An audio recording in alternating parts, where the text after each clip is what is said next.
We're going to begin with accusations of sexual harassment, now reaching one of television's best-known broadcasters, Charlie Rose. You heard about this?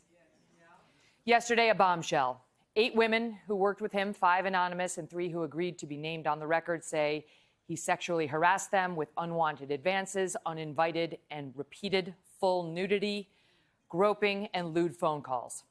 Rose has been suspended now from his roles at PBS, CBS, and Bloomberg. Just hours ago, CBS This Morning began its first show without him. This will be investigated. This has to end. This behavior is wrong, period. Charlie does not get a pass here. He doesn't get a pass from anyone in this room. He doesn't get a pass because I can't stop thinking about the anguish of these women. The Washington Post reporter on the story says in a tweet that her inbox is flooded with women who have had similar disturbing encounters with Rose, in addition to the ones who have already come out. For his part, Rose said in a statement, "It is essential that these women know I hear them and that I deeply apologize for my inappropriate behavior. I am greatly embarrassed. I have behaved insensitively at times, and I accept responsibility for that. I always felt that I was pursuing shared feelings, even though I now realize I was mistaken." I have known Charlie for years. I considered him a friend. I saw him socially from time to time. So this is not a pleasant story for me. Still, I wanted to share a story with you, not about harassment, but of an underlying dynamic between men and women that contributes to this culture in which inappropriate conduct goes unaddressed. Last November, my book came out. I asked Charlie to MC my very first book event. It was supposed to be a celebratory event discussing the full scope of the book, which is about my life and my career and the lessons learned. Instead, the exchange felt to me like a cross-examine focused on one issue, the book's sexual harassment allegations against Roger Ailes. Allegations Ailes denied, but which I know are true because I lived it. I felt defensive in the exchange with Charlie and wound up angry about how he handled my book event. Obviously, now his behavior makes more sense. And so you know what I did? I sent him a bottle of wine and a thank you note.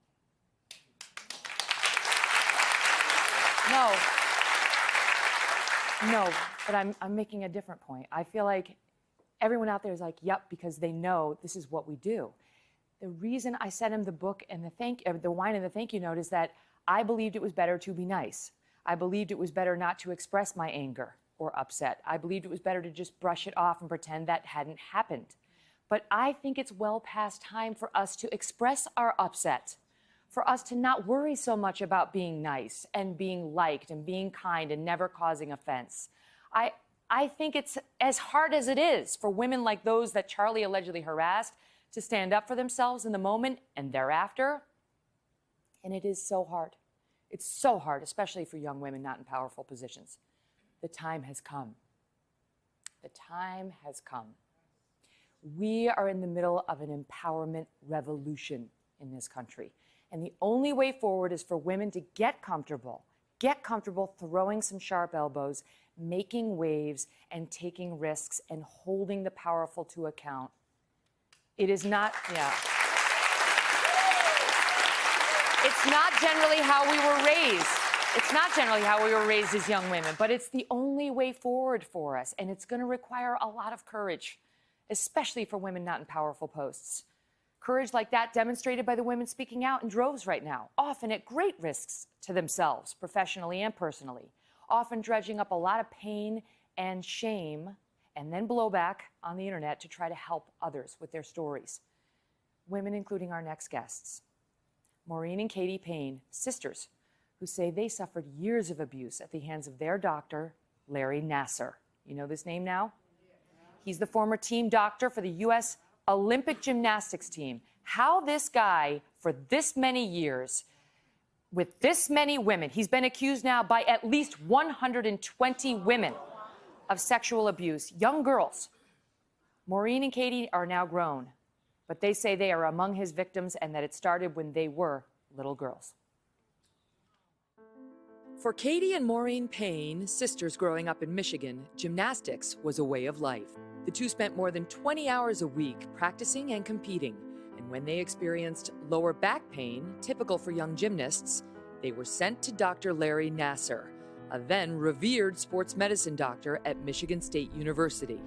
Katie was just 13, Maureen just 11, when they began seeing Nassar regularly. In the early morning hours before school, in separate exam rooms, the girls say that Dr. Nassar sexually abused them, conducting pelvic exams with ungloved hands. Nassar telling them the invasive exams were a means of helping them alleviate back pain. Katie and Maureen join a growing list of Nassar alleged victims, among them U.S. Olympians Aly Raisman and Michaela Maroney. Earlier this year, Nassar pleaded guilty to 3 counts of federal child pornography charges. He's also been charged in Michigan with 22 counts of criminal sexual conduct in the first degree. Nassar previously pleaded not guilty to those charges, but is due back in court tomorrow, where it's been speculated in published reports he will change his plea to guilty. Katie and Maureen say their mission now is to make certain that what they say Nassar did to them never happens to another young woman. Maureen and Katie are with me now, along with their mother, Mary Fisher-Fulmer, and also with us are their attorneys, Stephen Herbis and Brian McKean. Thank you all so much for being here. Look, so now, I mean, when you see those numbers, they say 125 accusers now coming forward against him. How does that make you feel, Maureen? It's horrifying to me to know that all these women have been victims of Dr. Nassar, and they haven't had the opportunity to speak up over all these years. You know, for me as well, it's something that is just really hard for us as sisters that we've gone through together. And Is it true that you never talked about it with each other while it was happening? it's totally true. Why? Yeah. Why? What led to that? You know, he was a medical doctor. He was the women's U.S. Olympic gymnastics team doctor.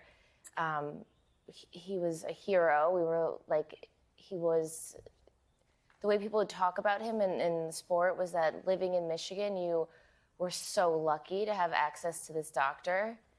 And, you know, your parents tell you growing up, like, don't let anybody touch you there unless it's a doctor, you know, when you're young. And, you know, we didn't. That's how you felt like it. But I know that you now say that your instincts, even at 11, told you something was just weird. It was Something's just off. yeah. It just made you feel so uncomfortable. But we were such high-level competitive gymnasts that we were, you know, we were going to do anything it took to have our back pain relieved and have the injuries that we were going to see him for. We just wanted him to help us. Would there be, I know a parent would take you to the exams. You were Yes. young girls. Would he do it with your parent in the room? There was one occasion that I remember my dad was in the room, but he well. would place my dad strategically in the corner of the room, and his back would be turned when he was doing the exam to me. And I remember it like it was yesterday. And so he had it all strategically placed, so my dad did not know what was happening. I mean, Mary, as the mother, how disturbing, right? Not A, that it happened, and B, you think as a parent, if you're present, you know, this kind of This thing would won't never happen, right? Horrifying. What is your take? Like, what is your lesson for other parents out there? In this case, there's not much more you could have done. I did everything. I found the best doctors, took my girls to the most, you know, renowned doctor for a gymnastic Right. injury. So I don't think there was anything more. I guess teach your children what sexual abuse is at a very young age. And to talk And about teach it them if they to feel talk about it. uncomfortable. About speaking, you know. Talk to their parents. When you look back now, Katie, and you see that there are all these allegations, and he was at the University of Michigan at this point, Michigan right? State. Michigan State. Sorry, University. apologies. A big difference, I know. Do you feel they should have done more? Do you feel you should have been protected better? Yes, I mean, the first allegation against him, or report to the university, was in 1994, and there were many through 2015, I think was the last one. And, you know, he was a person in a position of power. They just told everyone that came forward that it was a medical procedure. They decided that, so, you know. How has this affected you as an adult? Well, as a victim of child sexual abuse, when it happens to you, I'm learning. is your reasoning, what is right, what is wrong, gets turned upside down. So, trusting authorities is a big thing that's difficult. Healthy relationships, just kind of emotional intimacy. Any type of intimacy is tough. It's a challenge. You feel that way When too? you're violated. Yeah, I think that when you're violated as a young child and those boundaries are crossed, you definitely, will have issues in your relationships. And I can say from my past, and when the abuse stopped at 14, up until about 26, until I met my wonderful husband, I definitely had interpersonal relationships with my family and friends that went estranged because of the abuse and the trust violation that happens. Which makes it all the tougher and all the more important for you to speak out. Thank you Yes. for being here. Thank you telling so it. much And for you having too, me. Mary. It can't be easy for you. I want to tell our viewers that we did at NBC reach out to Dr. Nassar's legal team. They declined to provide comment on this story. We also reached out to Michigan State University officials. They say they've done an internal review, that they've changed procedures on doctor-patient interactions since the review. Michigan State officials additionally note that the suit involving Katie and Maureen, because there's a lawsuit now, is in mediation, and said in a written statement, MSU from the beginning has sought justice in the Larry Nassar case. We acknowledge it takes real courage for all victims of sexual violence who come forward to share their story with police or campus investigators. Don't forget what they have said here today. You have to protect yourself. Be your own advocate too. The sad truth is not everyone is looking out for you, and sometimes the people you are supposed to be able to trust are not, in fact, trustworthy.